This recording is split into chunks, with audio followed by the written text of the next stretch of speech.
Good morning and welcome to this PwC webinar about human cyber risk. My name is Christian Kjær. I'm a partner here in PwC Denmark and working with our cyber and privacy team.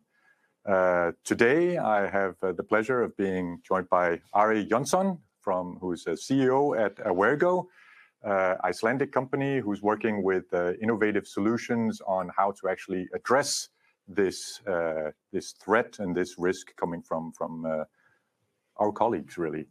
The slides are going to be available to you after this webinar, and if you do have any questions along the way, please feel free to ask the questions in the webinar form, which is on the bottom of the screen, I believe it is, and we'll be able to take them along the way, and we'll try to answer them when it's timely during the presentation.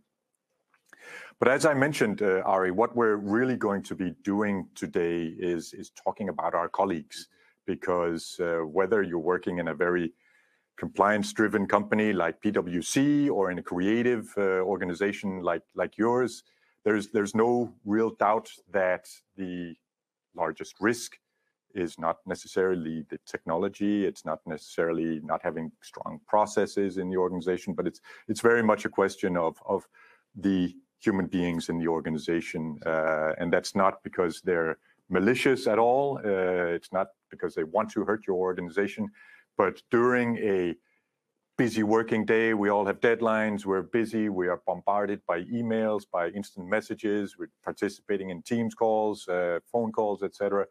And the attackers, the organized criminals, whoever is the threat out there is knowing this. They know that in order to get on the inside, the weakest link is really trying to attack this, that we are busy.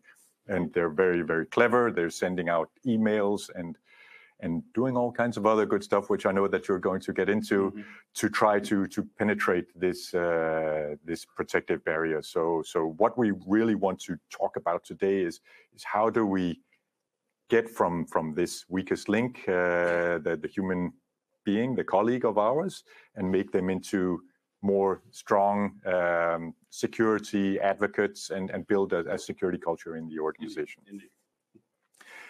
So that's what the agenda is for today. I'm going to just take a little bit of an introduction on this, because here in PwC we run loads of various surveys, and one of the surveys that we've been running here in Denmark over the past 7 years is our cybercrime survey, where we try to take the temperature on what do our clients, what do companies in Denmark and public organizations for that matter, believe is the biggest threat. How do they see security? What are they investing in? And what are they really worried about? We run this together with a number of various public organizations and foundations that help us proliferate this survey. And last year we had approximately 550 respondents, where of those, approximately 51% have told us that they have, within the past 12 months, had a severe cyber incident. So this is not a threat that should be overseen. This is something that we should be looking at. It was also interesting, and of course this survey was run 1 year ago, so 12 months ago, and at that time the conflict between Russia and the West and the war in Ukraine was very much at the forefront of everyone's mind. So 73% of the respondents actually said that their worries, their concerns were very much related to this conflict, which we of course also saw was resulting in various attacks throughout the Western world. So saying that, what is it then that organizations are actually worried about? The majority of the organizations that responded to this survey said that having downtime, having a severe ransomware attack, which caused the production systems to actually stop, not being able to deliver services or products to their customers, is the very most top of their concerns.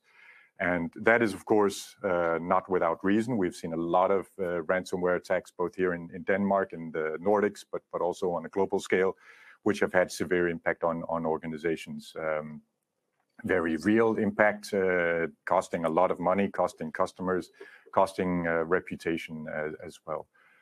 And these other concerns are a little bit secondary, because having this attack where you really are not able to work with your primary IT systems is very, very serious.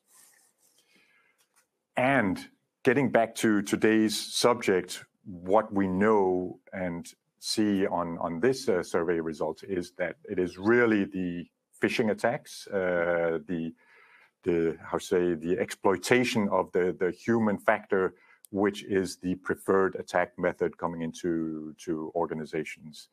There are, of course, a lot of other areas, but this really puts it in context that the attackers know this. They are very creative. They know how to use this in various ways. And when we also ask our respondees what is it that they're actually investing in, it's good to see that awareness training is also at the top of the list. A lot of technical solutions on this list as well. But 56% show that, or have responded that this is really where they want to try to build up a security culture. But when we look a little bit below the results of this survey, we also know that when we come out to organizations, we see that awareness training is very many different things. And one of these is that it's typically a one-way communication. It's also often compliance-driven, meaning that when we join the company, we're presented with some e-learning, some course that we have to go through. We have to answer some questions and click, and then we're passed. And then maybe 12 months later, we have to go through some similar training.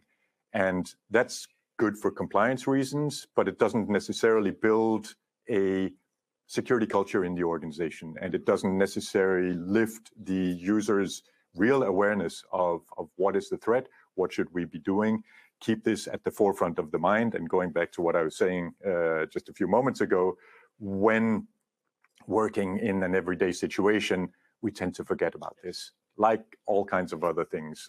So it's very much a good reason to hear what you have to say and hear what AwareErgo is doing to actually address this and do this in a different manner, where we bring this to the forefront of everyone's mind and try to, on a continual basis, ensure that there is a security culture in the organization. And what is also different in your solutions, and without taking away what you're going to be talking about, is also, and I know this from our clients, it's the challenge of how do we know how good our employees are actually doing? How do we assess this risk from the human side? So, Ari, the word is yours, and maybe you should just tell a few words about who you are and why you're working within this area. So please take it away. Thank you, Christian. So it's a great pleasure to be part of this webinar. My name is Ari Jonsson, and I have a background in computer science and have been working on various aspects of applying computer science to make the world a better place.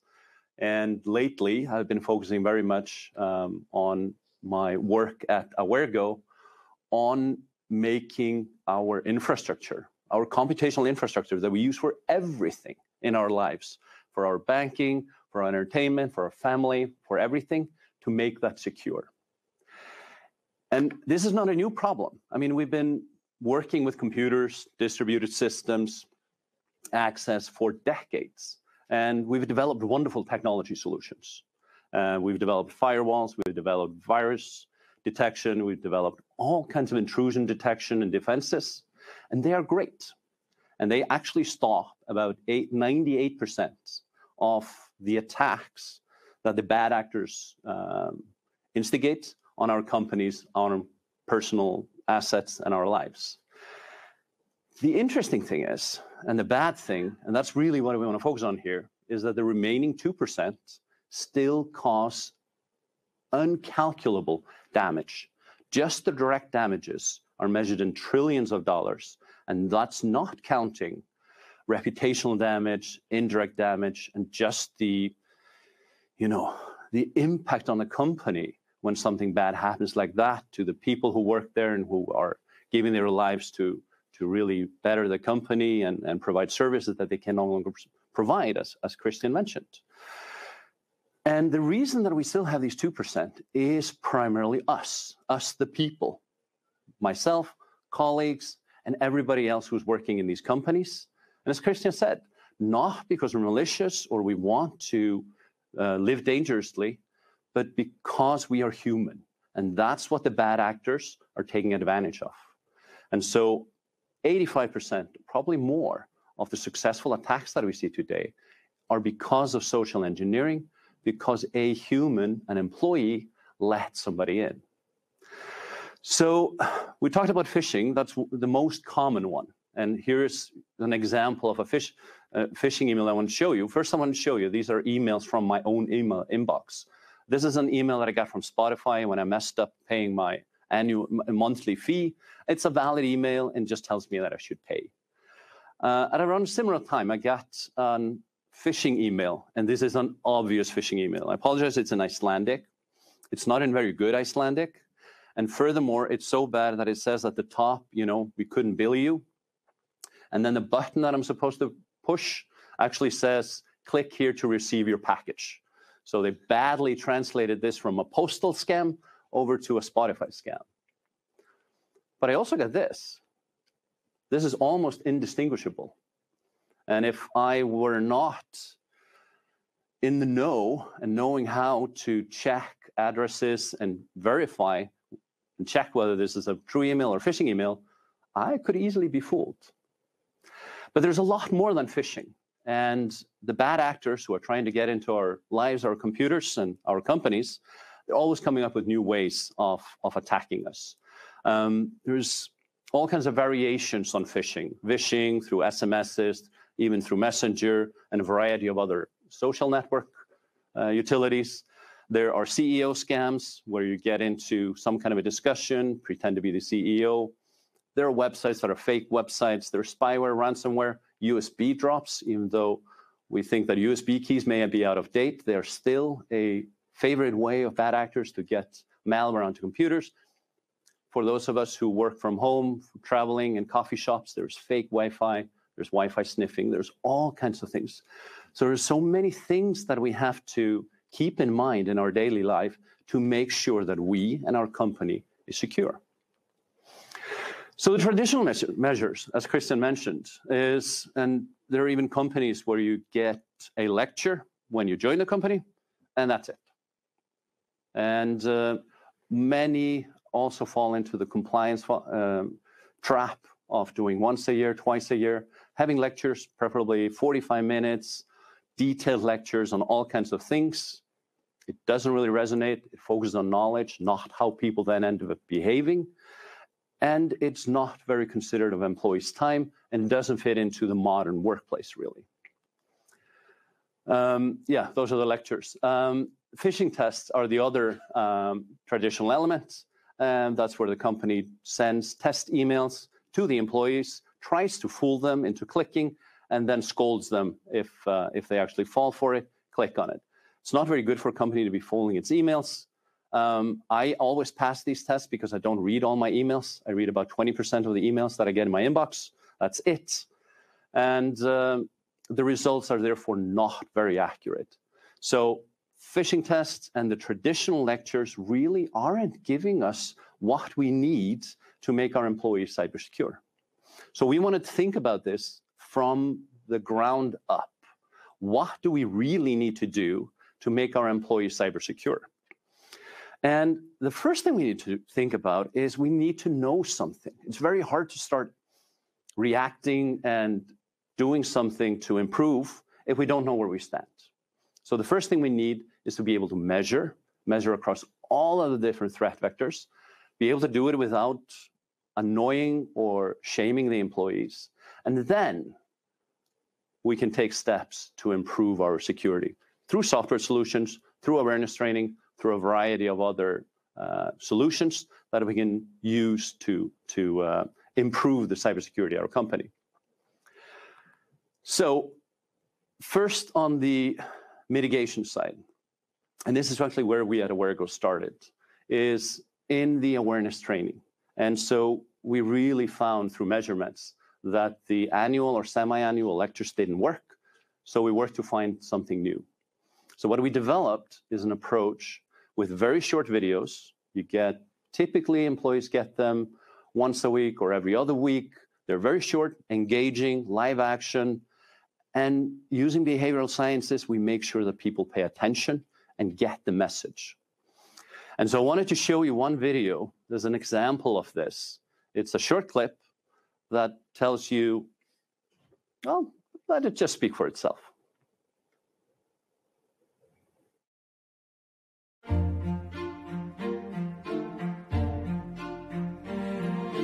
Having a strong password is like having a good toothbrush.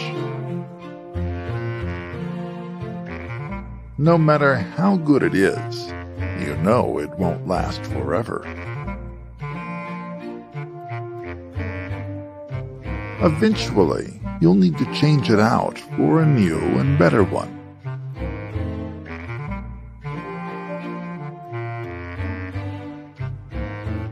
And just like a good password, you wouldn't lend your toothbrush to anyone else, would you?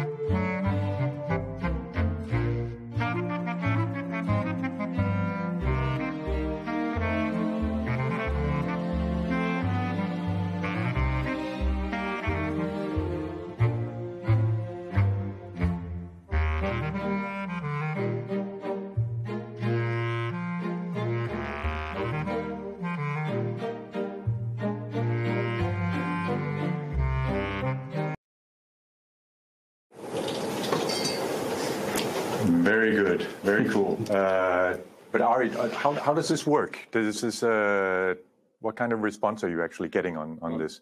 That's of course the key. And so we did measure with our largest customers and asking the employees what they felt. And we want to make sure that they found it valuable, that they learned from it. I mean, the key here is, people change their behaviors, become more cyber secure. And for that, there are the two things. It has to deliver the message that they understand, and we can see that that's indeed the case. And the other element, in order for something to actually get through, it needs to connect. And people will have to, they have to remember it, and they have to take it with them. And one way to measure, what kind of a engagement and impact this has is also to ask whether they would recommend to their colleagues. And there we were thrilled to find that everybody recommends these videos to their colleagues, which is a rare thing in mandatory compliant training at companies. But so that's the methodology we've developed, and we've been delivering for many years, these kinds of micro-learning videos that people engage with, they remember, and they actually do change their behavior. We know that. But how do we know that? And this is where we ran into what I said earlier when we want to think from scratch, is we have to know where we stand, and we have to do something better than phishing tests for that. And so that's why we developed a way to measure human knowledge and behavior. And it's very important to make a distinction between knowledge and behavior. We all know that certain foods are bad for us, and there are certain activities that are not very good for us. Our behavior is not always the same. And so we really want to, with this technology we developed, be able to distinguish between these two factors. So we started out with research, academic research, surveys, all kinds of information, also working with companies and close partners to understand what the companies needed, what the employees were happy to do, what would provide the best and most useful information, etc. And then we set up the objectives.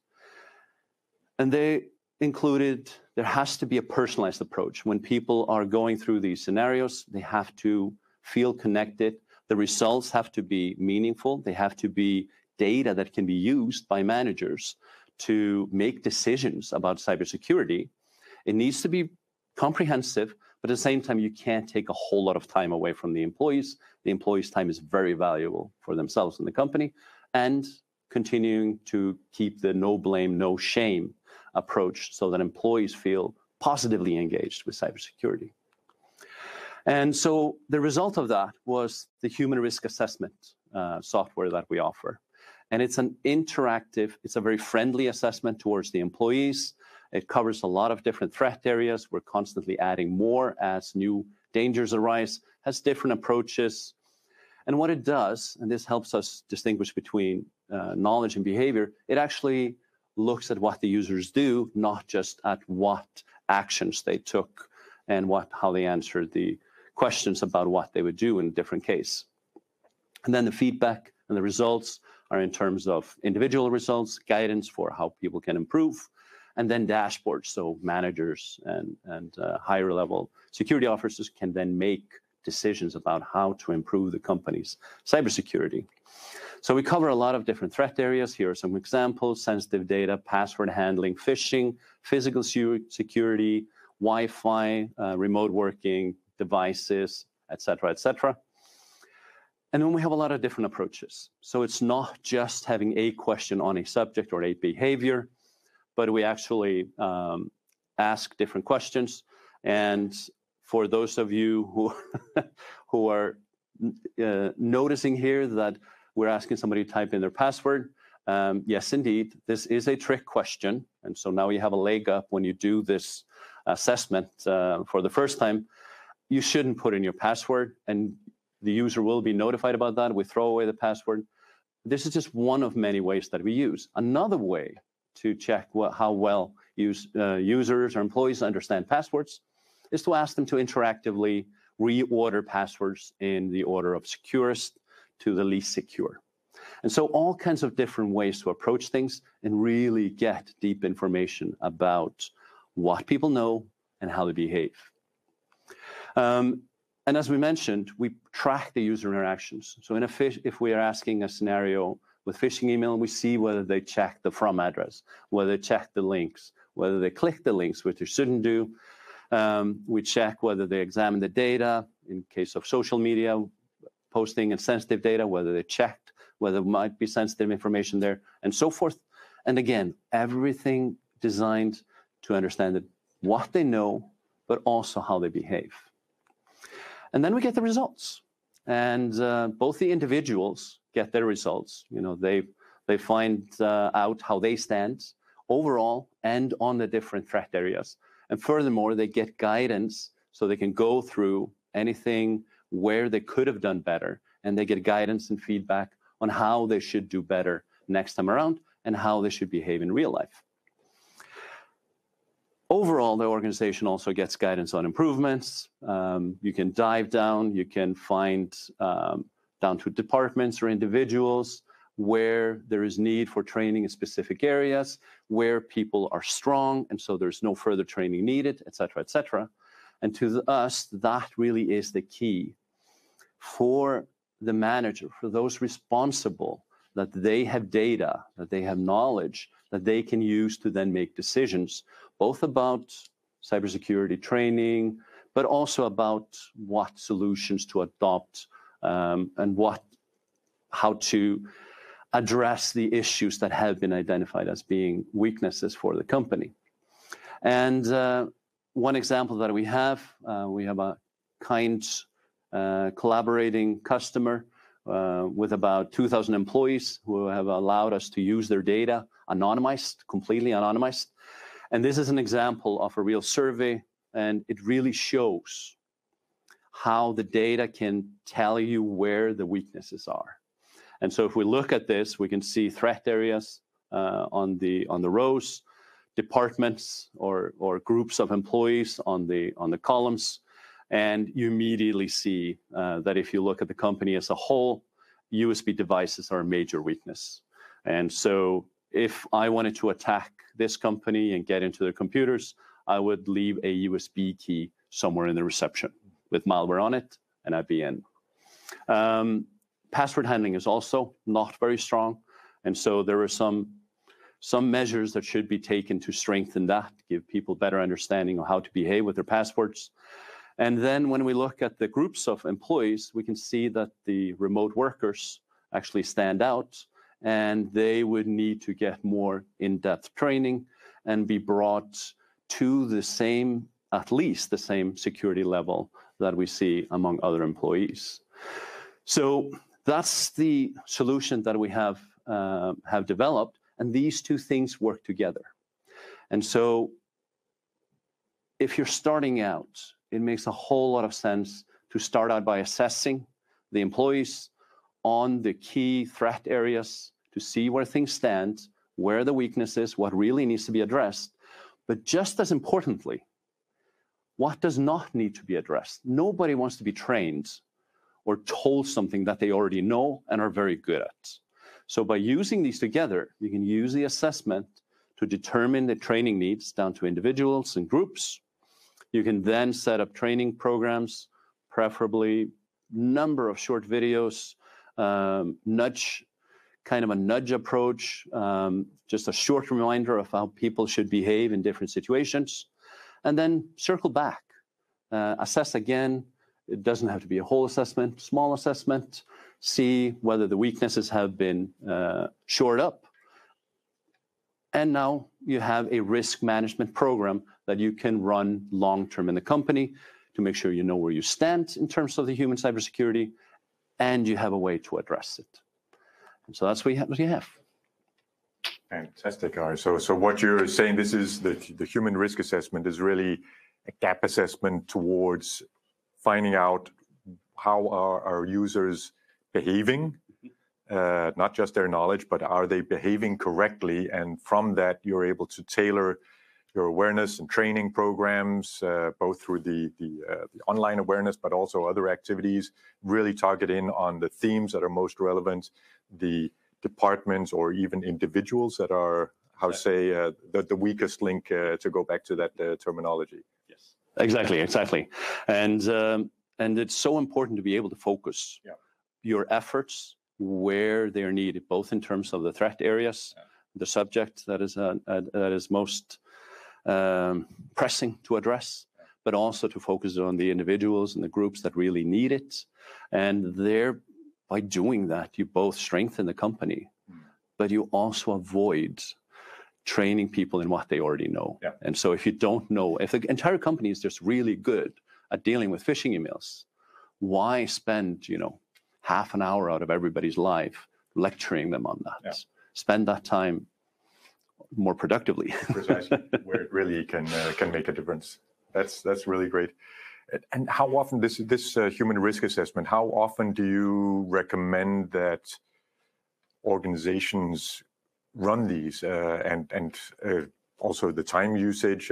Talking about spending hours or half hours of users' time. How often should this be done, and how much time does it actually take? So we recommend doing a full assessment twice a year.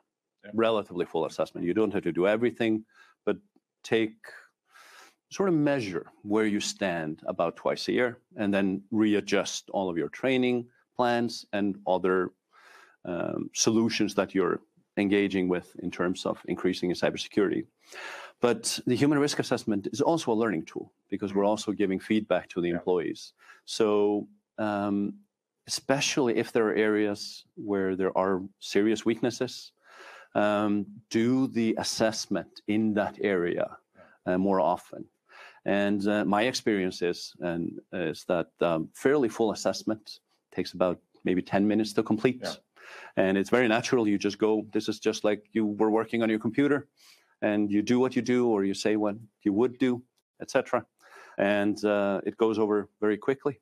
And then if you're having targeted assessment, that's some 1 minute, 2 minutes, just to see how people behave on individual things and individual issues that you might be concerned about. Yeah. And it's very effective, I think, having tried it myself, and getting, as you also mentioned, the trick question about please enter your password here, and no, you of course should not be entering your password into foreign systems. One of the interesting things that we get when we're working with customers, especially new customers who are picking this up and have maybe had phishing simulation, and they ask, the employees know that they're being assessed when they're doing the human risk assessment, whereas when we're doing phishing simulations, they're unaware. So isn't the data more reliable? And we have found that both through behavioral sciences research, but also just the fact that we know what the scores are, this is catching people out. Yeah. And even for myself, doing it for the semi-annual training assessment that we have a year ago, I was trying to be extra careful, and they caught me out on a couple of things. And I learned from that, which is the important thing. That's good to know. Good to know. And then that also goes towards, you're continually improving the system and adding new features. Yes. So that also can catch you when there's something new added. Absolutely. And one of the key things is also that there are always new threat areas coming. Yeah. And so some years ago, we were most worried about phishing emails or phone calls that were fake, etc. Today, we are seeing people get into our systems through the Internet of Things, through the gadgets that we have, the wireless cameras, even through our refrigerators at home that have wireless connections. And so there are always new threats coming. And therefore, yes, we are always adding, we're always finding different approaches to the old threat areas and adding new threat areas that need to be dealt with. That's good to know. And how about, this is one thing is how should I say, running phishing campaigns towards users, and they click or they don't click. But this is testing them a little bit more in depth, in a good way, of course. But how much, how should I say, Big Brother do you get back from your clients, your customers? Do the employees feel like they're being monitored, or how is that communication done between, I would say, the managers running this and the users? Very good question, and an important topic. In using our solution and everything that is done with employees at companies, it is important to engage with them, to provide the context. Why is this being done? So we recommend communications up front for the employees that is telling them what is to come, why we're doing this, why this is important for them, for the company, etc. But once our customers' employees get into the assessment, because it's a scenario, it's not their own work. These are made-up scenarios. They feel like this is a safe place for them to understand what they know, how they would react, because they wouldn't do any damage. There is nothing they can do. We're not watching how they work day to day. We don't see anything else on their computer. No. And so we're just seeing what they do for that particular scenario that they're running in just a web browser. It's all done online and in the cloud. So it's very straightforward for the employees to just see that as a simple scenario that they're going through. It's not checking anything else that they're doing with their life. And one extra step that we've taken to also engage with employees, and companies can use this when talking to their employees, we also provide training and information that is to help employees be secure at their homes, which is just as important. Yeah. And I think also when running campaigns like this or tools like this, this goes in collaboration with all the other communication that you're doing, seen from an information security perspective.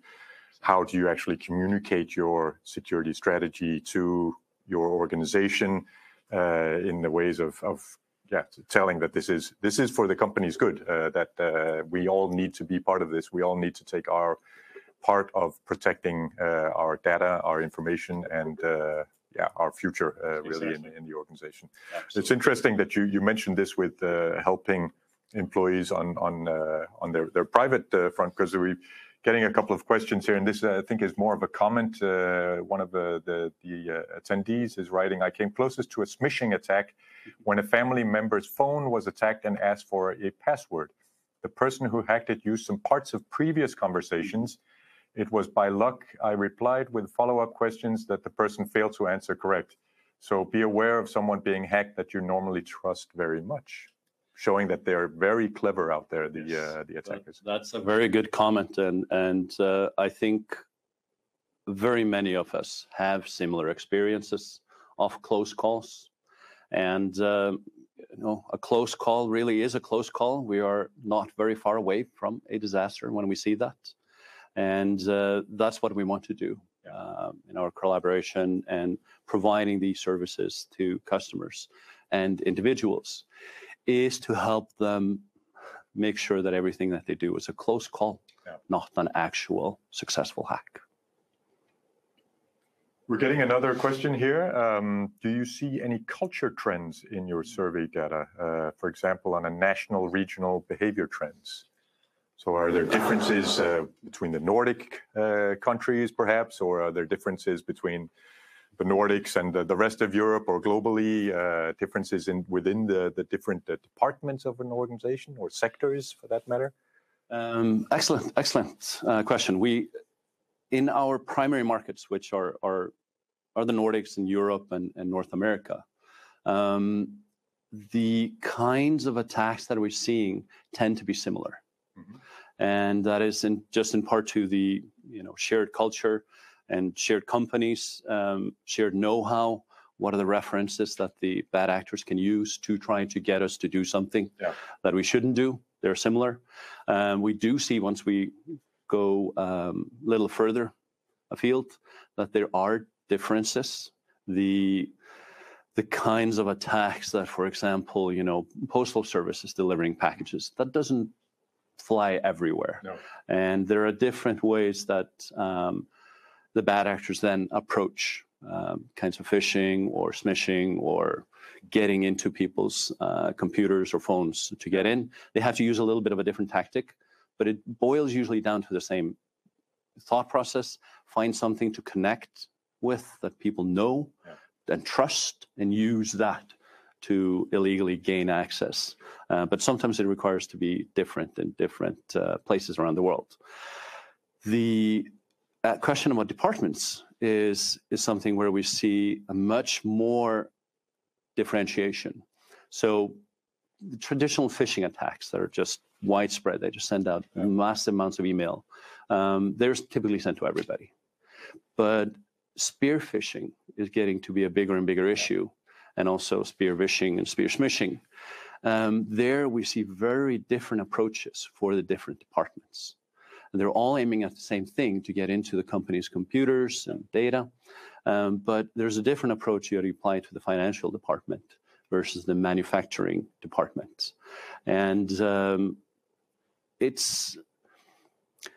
we have to just acknowledge that as companies, as service providers, as solution providers, as we improve, the bad actors are also working to improve.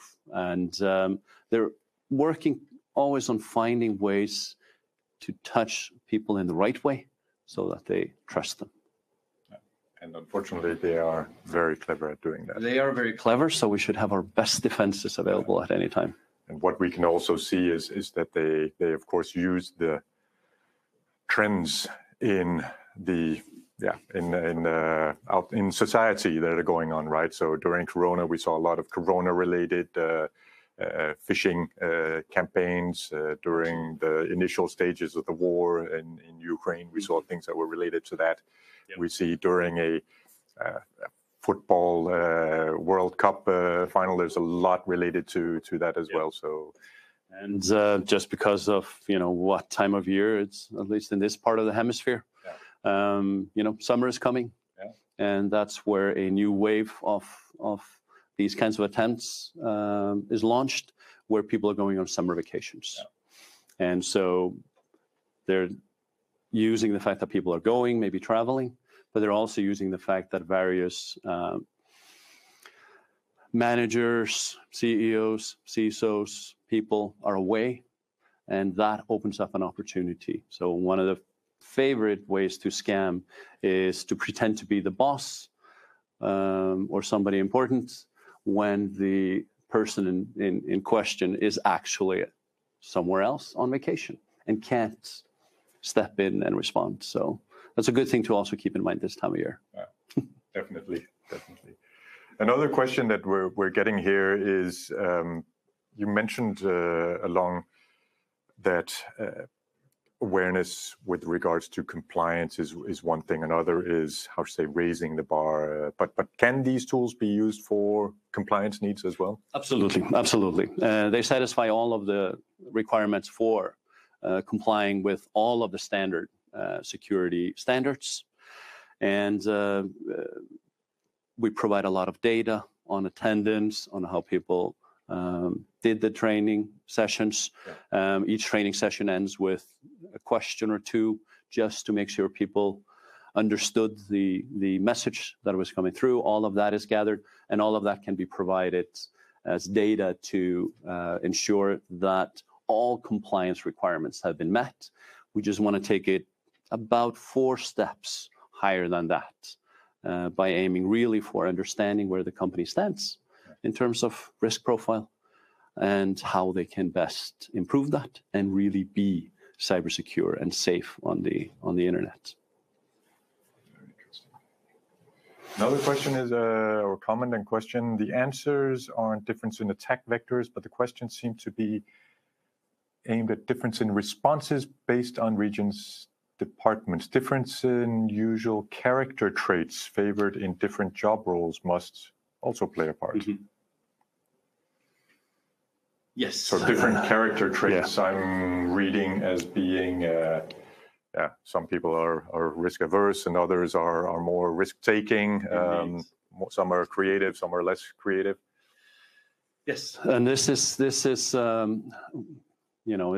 a couple of things that's worth mentioning in this. One is for threat areas and different key behaviors that we want employees to show.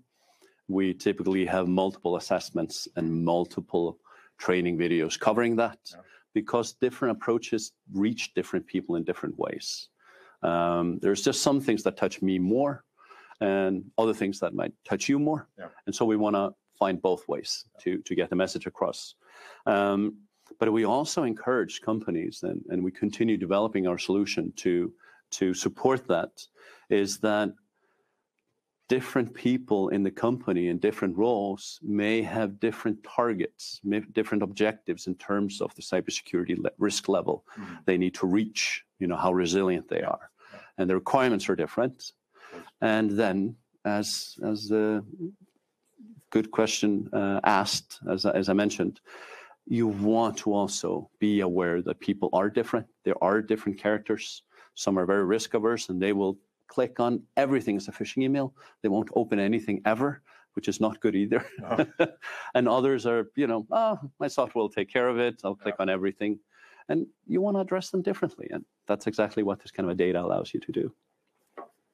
Great. Another question. It can be confusing for a regular employee to distinguish between data privacy in terms of GDPR, how to protect it, customer fraud, for example, stealing the identity of a real company and ordering products in their name, and the IT cyber threats. How to explain to employees in an understandable language the difference and the connection between these 3 areas? That is challenging. Yeah. And one of the tools that we have found so useful in addressing this is to break it into smaller pieces. Is that instead of having an overarching presentation of all of the issues, GDPR, data theft, outright fraud, and all of these things, and to be honest, the environment in which we work today is complex. And so there's a lot of things we have to think about. And when we get all of this at the same time, or without clear distinctions in context, it is easy to have a hard time making distinction of what is what. And so we firmly believe in really bit-sized pieces of information. Let's address one issue at a time Let's make it very clear in two different ways. And then let's have a very different contextual approach to address a different issue. So sensitive data and GDPR-related issues, always have that in the context of GDPR, of sensitive data. When it's a question of how do you handle a Wi-Fi, have it in the context of you being, at a cafe or working at an airport. And that also helps people to make a distinction by providing the right context for each other's scenarios.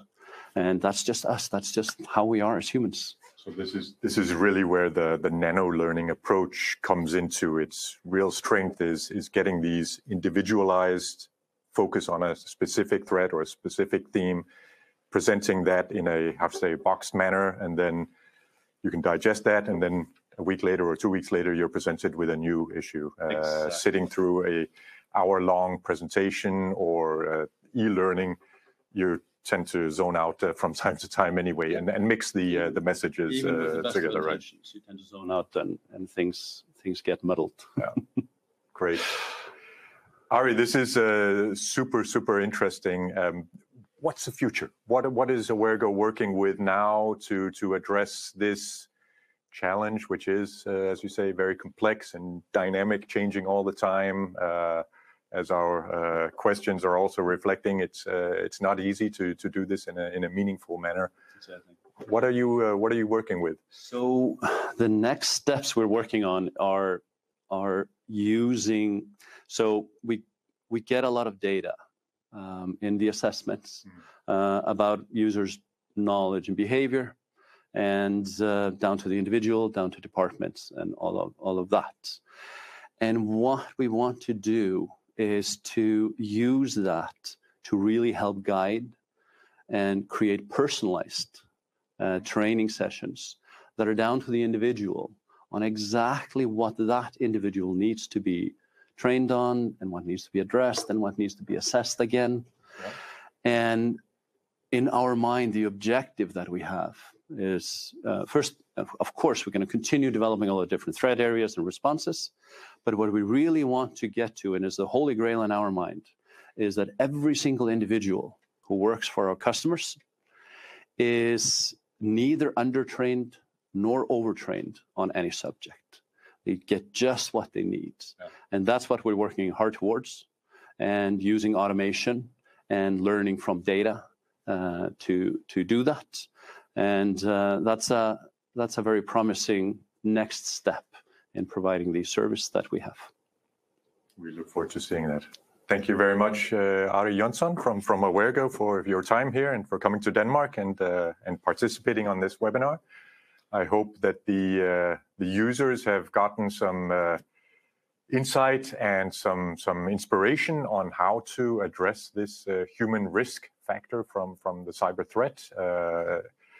As mentioned early, the presentation will be available for download from pwc.dk. And if there are any questions, you can reach out to Ari or myself, and we'll be pleased to support you in this. Thank you very much again for your time. It's a great pleasure to be here with you. Have a great trip back. Thank you. Bye-bye.